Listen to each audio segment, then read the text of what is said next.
Guys ఈరోజు మీకోసం తీసుకొచ్చిన car Volkswagen Vento diesel automatic అనమాట. ఒకసారి ఓవర్వ్యూ అంతా చూపిస్తారండి. ఫస్ట్ ఆఫ్ ఆల్ వెహికల్ అనేది సెంట్రల్ లాకింగ్తో వస్తుంది. లాక్ అన్లాక్ లాంగ్ ప్రెస్ చేస్తే బూట్ ఓపెన్ అవుతుంది. ఫ్లిప్ కీ అనమాట. ఇది 2014 మోడల్ కదా, సింగిల్ ఓనర్ మెయింటైన్ చేసిన వెహికల్. చూడండి గ్లాసెస్ అన్నీ ఒరిజినల్ గ్లాసెస్, ఏ ఒక్క గ్లాసు బ్రేక్ అవ్వలేదు, చేంజ్ అవ్వలేదు. కలర్ చూస్తున్నాం కదా వైట్ కలరు, ఈ కలర్ కూడా చేంజ్ చేసిన కలర్ అయితే కాదు, ఒరిజినల్ కలర్. బానెట్ చూడండి, బానెట్ మీద చిన్న స్క్రాచ్ కూడా లేదు, చాలా నీట్గా ఉంది. హెడ్ ల్యాంప్స్ చూడండి, హాలోజన్లో హెడ్ ల్యాంప్స్ వస్తున్నాయి. అదే మాదిరిగా హాలోజన్లోనే ఫాగ్ ల్యాంప్స్ వస్తున్నాయి. ఇక ఎక్స్ట్రా లైటింగ్ అయితే ఇన్స్టాల్ చేయించుకోవాల్సిన అవసరం లేదు. టీఎస్ రిజిస్టర్డ్ వెహికల్ అనమాట. ఓన్లీ టీఎస్ వాళ్ళు తీసుకోవడానికే అవకాశం ఉంది. లెఫ్ట్ సైడ్ చూడండి, ఫెండర్ కూడా, ఫెండర్ మీద ఎలాంటి స్క్రాచ్ లేదు. అలాగే సిల్వర్ కలర్లో ఎలాయ్ వీల్స్ అనేవి ఆఫర్ చేస్తున్నారు. ఫ్రంట్లో డిస్క్ బ్రేక్స్ ఉన్నాయి గైస్. సో 2 డోర్స్ చూడండి, 2 డోర్స్కి కూడా ఎక్కడా స్క్రాచెస్ అయితే లేవు. లెఫ్ట్ సైడ్ 2 డోర్స్ చాలా నీట్గా ఉన్నాయి అండ్ ఒరిజినల్ డోర్స్, ఏ ఒక్క డోరు చేంజ్ అవ్వలేదన్నమాట. టాప్లో నార్మల్ యాంటీనా ఉంటుంది, రియర్ డీఫాగర్ కూడా నోటీస్ చేయొచ్చు. ఇది ఒక మంచి safety feature. Rear parking sensors అనేవి ఉన్నాయి. రియర్ పార్కింగ్ కెమెరా అయితే ఏం లేదు. ఒకసారి బూట్ కూడా చూద్దాము. బూట్ స్పేస్ని మనము ఇలా యాక్సెస్ చేయాల్సి ఉండిద్ది అనమాట.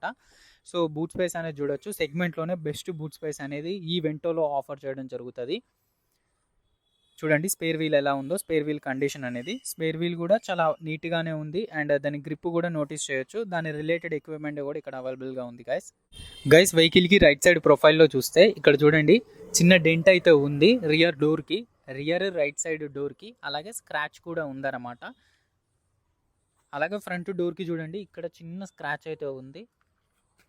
ఎక్సెప్ట్ దిస్ మొత్తం చాలా బాగుంది. ఎక్స్టీరియర్ వైజ్గా పెద్దగా స్క్రాచెస్ అయితే లేవు గైస్, చిన్న చిన్న స్క్రాచెస్ అయితే ఉన్నాయి. సో గైస్ ఇంటీరియర్స్ చూస్తే ఇలా ఉండిద్ది అనమాట.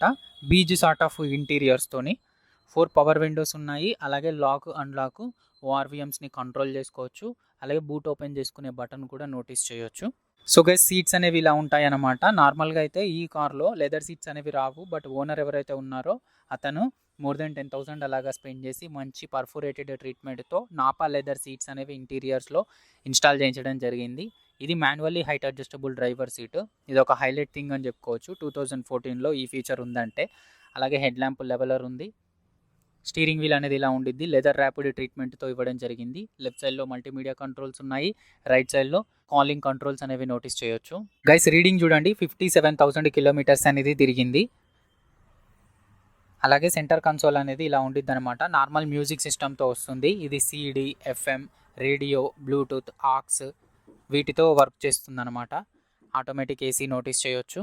ఆటోమేటిక్ ట్రాన్స్మిషన్, DSG గేర్ బాక్స్తో వస్తుంది. ఇది 12 వోల్ట్ పవర్ సాకెట్ కూడా ఉంది. ఫ్రంట్ సెంటర్లో ఆమ్రెస్ట్ నోటీస్ చేయొచ్చు. ఫ్రంట్లో రీడింగ్ ల్యాంప్స్ ఉన్నాయి. సో మనం ఫ్రంట్ ప్రొఫైల్లో కూర్చున్నట్లయితే డాష్ బోర్డ్ వ్యూ అనేది చూడడానికి ఇలా ఉంటుంది. సెకండ్ రో అనేది ఇలా ఉండిద్ది. సెకండ్ రోలో కూడా సెంటర్ ఆమ్రెస్ట్ అనేది నోటీస్ చేయొచ్చు. అన్ని అడ్జస్టబుల్ హెడ్ రెస్ట్తో ఉంటాయి సీట్స్ అనేవి. సెకండ్ రోలో కూడా సీట్స్ క్వాలిటీ అనేది చాలా నీట్గా ఉంది, మ్యాట్స్ ఉన్నాయి. అడిషనల్గా అయితే ఏమి ఇన్స్టాల్ చేయించుకోవాల్సిన అవసరం లేదు. రియర్లో కూడా రీడింగ్ ల్యాంప్స్ అనేవి ఆఫర్ చేస్తున్నారు.